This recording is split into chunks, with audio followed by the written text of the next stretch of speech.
రానా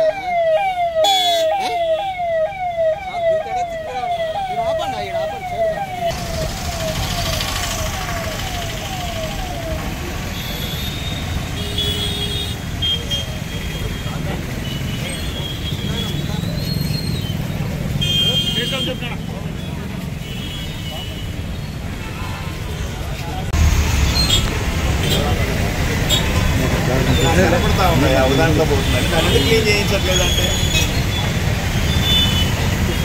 పక్క నుంచి లాగి చేయించలేము అది మరి ఆ వెంటి పెట్టిందే దాన్ని క్లీన్గా పెట్టుకోవడానికి కదా మీకు తెలిసి కూడా ఎందుకు నిర్లక్ష్యం చేస్తా ఉన్నాను తెలియదా ఊర్లో ఉన్నాం వర్షం పడితే వస్తుందని తెలియదా నీకు ఇట్లా వస్తుందని తెలియదా బయటికి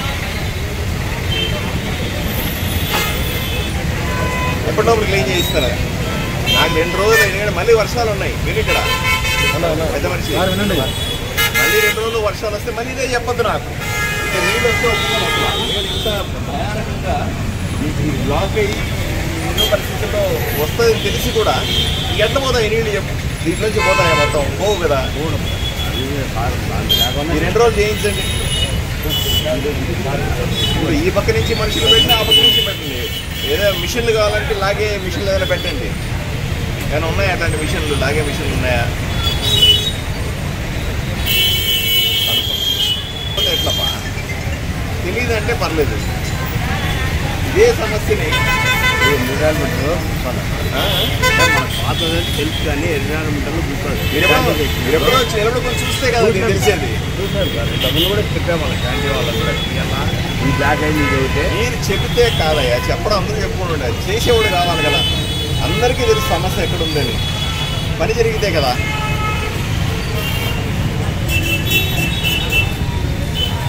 ఇప్పుడు ఈ నీళ్ళన్నీ ఎట్లా పోతాయి 4 అడుగులు నీళ్ళు ఆడు ఉంటాయి ఎట్లా బతుకుతారు జనాలు చిన్న వర్షానికే రేపు పెద్ద పెద్ద వర్షాలు వస్తే పరిస్థితి ఏంటి ఆలోచన చేయండి ఒక్క 2 గంటల వర్షం పడితేనే ఇంత భయంకరంగా తయారైతే ఊరు రోజంతా పడతాయి వర్షాలు వర్షాకాలం వచ్చింది రోజంతా పడతాయి 2 రోజులు వర్షాలు పడతాయి అప్పుడు ఎలా సాధ్యమవుతుంది సుమారుగా పట్టణంలో ఒక 5-6 కాలనీస్ ఇళ్లలోకి నీళ్లు పోయినాయి సార్ కానీ కూటమికి చెందిన ఎమ్మెల్యే కానీ నాయకులు కానీ ఎవరు ప్రకటించలేని చెప్పి చాలా మంది ప్రజలు బాధపడుతున్నారు నిన్న వర్షానికి చాలా ఊర్లో గుంతలమయం అయింది నీళ్లు ఎక్కడంటే కాలనీల్లో ఇళ్లలోకి వెళ్ళినాయి వీలైనంత వరకు కూటమి నాయకులంతా తిరుగుతా ఉన్నారు నాకు నిన్న ముందుగా నిర్ణయించుకున్నటువంటి మీటింగుల వల్ల కర్నూలు కలెక్టర్ ఆఫీస్ లో అలా కర్నూలులో ఉన్నటువంటి ప్రతిపాదనల కోసం అక్కడ ఆగాల్సి వచ్చింది అందువల్ల నేను నిన్న లేకపోయినాను అందువల్ల ఈ రోజు పోతే రాత్రి నేను మళ్ళీ ఆదోనికి వచ్చేసరికి రాత్రి 12 గంటలు దాటింది అప్పుడు కూడా వర్షం పడతా ఉంది ఆ 12 గంటల రాత్రిలో కూడా మున్సిపల్ కమిషనర్కి ఫోన్ చేసి ఈ నీళ్లు ఇలాగే పడితే రేపు పొద్దున కల్లా ఏమవుతుందో తెలియదు మార్నింగ్ 5 గంటలకంతా అప్డేట్ చేసుకుందామని 12 గంటలకు ఫోన్ చేశాను ఆయనకి మళ్ళీ 5:30-6 గంటలకు ఆయన నిద్రలేపండి నేను పడుకోవడానికి ఒక 1 గంట అయింది లేచేసరికి 6-6:30 అయింది అప్పటిలోపల ఆయన ఫోన్ చేశాడు ఊర్లో వర్షం పడింది కానీ పెద్దగా ఆ సమస్య తగ్గిందండి ఇబ్బంది ఏమి లేదు అని చెప్పాడు కాబట్టి 10-11 గంటలకు ముఖ్యమైనటువంటి ఆఫీసర్లందరినీ నేషనల్ హైవేస్ సంబంధించిన ఆఫీసర్లు కానీ మున్సిపాలిటీకి సంబంధించిన ఇంజనీర్లు కానీ మిగతా వాళ్ళందరినీ పిలిచి ఒక సమావేశం ఏర్పాటు చేసుకొని ఇప్పుడు ఉన్నటువంటి పరిస్థితిని అంచనా వేసి మళ్ళీ రోడ్ల మీదకి వచ్చాం మేము ఎందుకంటే ఎక్కడ ఇష్యూ ఉందో ఆఫీసర్లతో పరిశీలన చేసుకోవాలి పక్కని నీళ్లు వచ్చినాయి నేను వచ్చి గవాలు నేర్చి నీళ్లు దిగేస్తే కూడా ఇబ్బంది అవుతుంది ఎందుకంటే ఆఫీసర్లు లేకుండా పనివాళ్ళు లేకుండా ఏం జరుగుతుందని అంచనా లేకుండా కూడా రాలేము కాబట్టి కొన్ని గంటల సమయం తీసుకున్న మాట వాస్తవమే కానీ అలర్ట్ గానే ఉన్నామన్న విషయాన్ని తెలియజేస్తాం చాలా మంది తిండి గింజలు కూడా లేకుండా నష్టపోయిన ఇల్లు కూడా ఉన్నాయి సార్ కొంతమంది ఇల్లు కూడా పడిపోయాయి సార్ అట్లాంటి వాటికి ఎవరికైతే పూర్తిగా ఇంట్లో తిండి గింజలతో సహా నీళ్లు వచ్చేసినాయో వాళ్ళకందరికీ కూడా ఈ రోజే రేషన్ ఏర్పాటు చేస్తా ఉన్నాం అలాగే వాళ్ళకు అవసరమైనటువంటి సాయాన్ని ఇళ్లలోకి నీళ్లు చేరినాయి ఎవరెవరైతే మీకు నిన్న హెల్ప్ నెంబర్ కూడా ఇచ్చాం ఆ మున్సిపాలిటీకి ఒకసారి రిపోర్ట్ చేస్తే మా ఇళ్ల దగ్గర ఇలా ఉందనే పరిస్థితి వస్తే అక్కడికి వచ్చి మున్సిపాలిటీ వర్కర్లు వచ్చి ఆ పూడిక తీదంతా చేసి వాళ్ళ ఇల్లు క్లీన్ చేసి ఇచ్చే ఏర్పాట్లు కూడా చేసి ఉన్నాం అలాగే పూర్తిగా కూలిపోయిన ఇల్లు ఉంటే వాటిని మళ్ళీ నిర్మించడానికి ఏమైనా చేయగలమా అని ఎందుకంటే మున్సిపాలిటీ వైపు నుంచి చేయలేము హౌసింగ్ ఏఈలతో సహా వాళ్ళతో కూడా సమావేశాన్ని ఏర్పాటు చేసి ఆ హౌసింగ్ ఏఈలతో ఆ ఇల్లుని ఏమైనా మరి నిర్మించగలమా అని కూడా ఆలోచన చేస్తాం. ఎందుకంటే ఇది ఈ రోజుతో అయిపోదు. ఈ 3 నెలల పాటు విపరీతంగా వర్షాల సూచన కనపడతా ఉంది. సో నేను ఇప్పుడే చూశాను కొన్ని డ్రైనేజీల్లో బ్లాక్ అయి ఉన్నాయి. ఆ డ్రైనేజీల్ని క్లీన్ చేసి ఫస్ట్ మళ్ళీ వర్షం వస్తే ఈ 4 రోజుల్లో వర్షం వస్తుంది అని అంటున్నారు. మళ్ళీ వర్షం వస్తే దానికి సంసిద్ధంగా దాని ఏర్పాట్లు చేసుకోవడానికి ప్రయత్నం చేస్తా ఉన్నాం. ఏది చేయగలమో బెస్ట్ చేయడానికి ప్రయత్నం చేస్తాం. గీతా మార్కెట్ లో దాదాపు 3 కోట్ల రూపాయలు పంటలు నాశనం అయిపోయినాయి. వైసీపీ సంస్థ బాలాజీ నిర్లక్ష్యం వల్ల వాళ్ళు అనుభవిస్తున్నామని చెప్తున్నారు. వాళ్ళకి ఏ రకంగా నష్టపరిహారం చెల్లిస్తారు? ఒకసారి చూస్తాను, ఎందుకంటే చాలా మంది నష్టపోయినారు. నిన్నే జరిగింది ఇది. రాత్రి నుంచే అలర్ట్ అయినాం అందరూ కూడా. ఈ రోజు ఊర్లో మళ్ళీ నీళ్లు రాకుండా చేసే ఏర్పాట్లు ఈ రోజు చూసుకొని ఈ 2 రోజులు ఈ పని మీద ఉన్న తర్వాత ఎవరెవరైతే నష్టపోయినారో ఈ వర్షాల వల్ల వాళ్ళకి ఏ విధంగా పరిహారం ఇప్పించగలం అని అన్ని అవకాశాలను కూడా ప్రయత్నం చేసి అందరికీ ప్రజలకు న్యాయం చేసే ప్రయత్నం చేస్తాను. అధికారులు ముందస్తు చర్యలు చేపట్టకపోవడమే దీనికి ప్రధాన కారణము అని చెప్పేసి నిన్న ప్రతిపక్ష నాయకులు, మాజీ ఎమ్మెల్యే గారు, కొంతమంది వైస్ చైర్మన్ కూడా ఆరోపించారు సార్. అంటే మీరు కూడా ఈరోజు అధికారులపై ఆగ్రహం వ్యక్తం చేశారు. అంటే అధికారులు పూర్తిగా నిర్లక్ష్యంగా వివరిస్తున్నారంట సార్. నిర్లక్ష్యం ఉన్నదా లేదా అని నా ఉద్దేశం కాదు, కానీ ముందు జాగ్రత్తలు తీసుకోవాలనే మాత్రం నిజమే.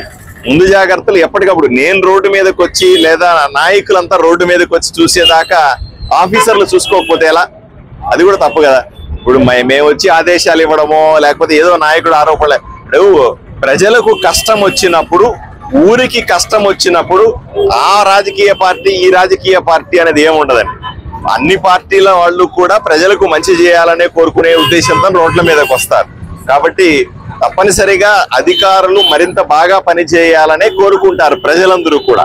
తప్పనిసరిగా అధికారుల దగ్గర పని చేయించాల్సిన బాధ్యత కూడా మా అందరి మీద ఉంటది. కాబట్టి సహజంగానే ముందు జాగ్రత్తలు తీసుకోవడంలో మరింత అలర్ట్ గా ఉండాల్సిన అవసరం అయితే ఉంది. నిర్లక్ష్యం పనికిరాదని మాత్రం చెప్తారు.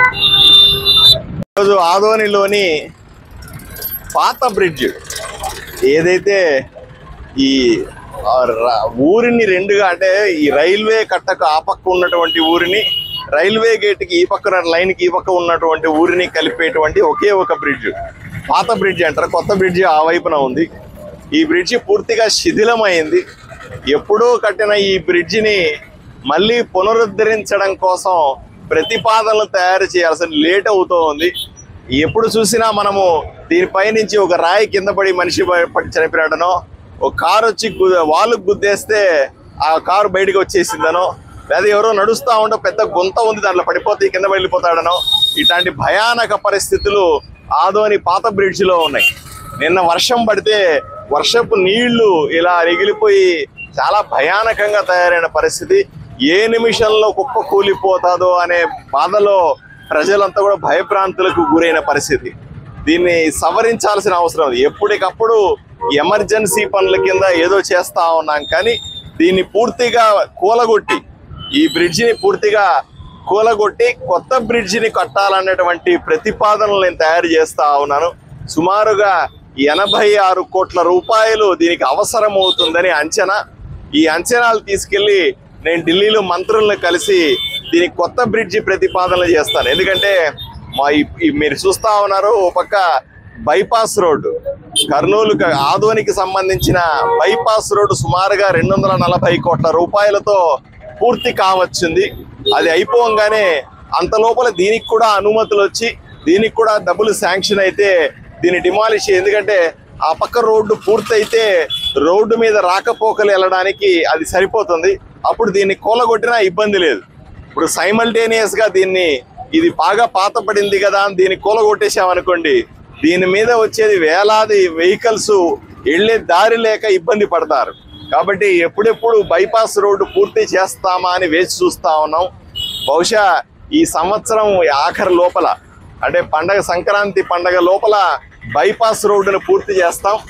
తర్వాత బైపాస్ రోడ్డు పూర్తయిన వెంటనే అప్పట్లోపల దీనికి అనుమతులు తెచ్చుకొని వీలైనంత వరకు కూడా దీన్ని కొత్త బ్రిడ్జి అంటే వేరే చోట బ్రిడ్జి కట్టలేం, దీన్నే పూర్తిగా కూలగొట్టి కొత్త బ్రిడ్జి కట్టాల్సి వస్తుంది. తప్పనిసరిగా ఈ వచ్చే సంవత్సరం లోపల ఈ పని కూడా మొదలు పెట్టాలనుకుంటున్నాం. కానీ అంతవరకు ఆగుతుందా అనే భయం వేస్తుంది. మీరు చూశారు, అట్లా చేయి పెట్టి లాగితేనే బ్రిడ్జి గోడ వచ్చేస్తుంది. అంత భయానకంగా ఉంది ఈ పరిస్థితి. గత 20 ఏళ్లుగా ఈ దురవస్థ, ఈ బాధని ప్రజలు అనుభవిస్తూనే ఉన్నారు.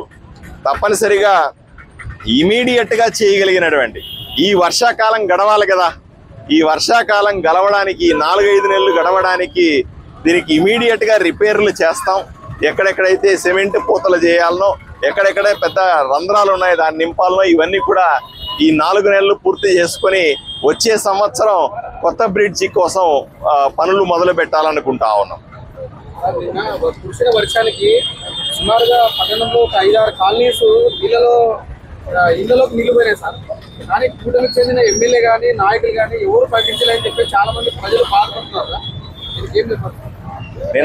నిన్న వర్షానికి చాలా ఊర్లో గుంతలమయం అయింది.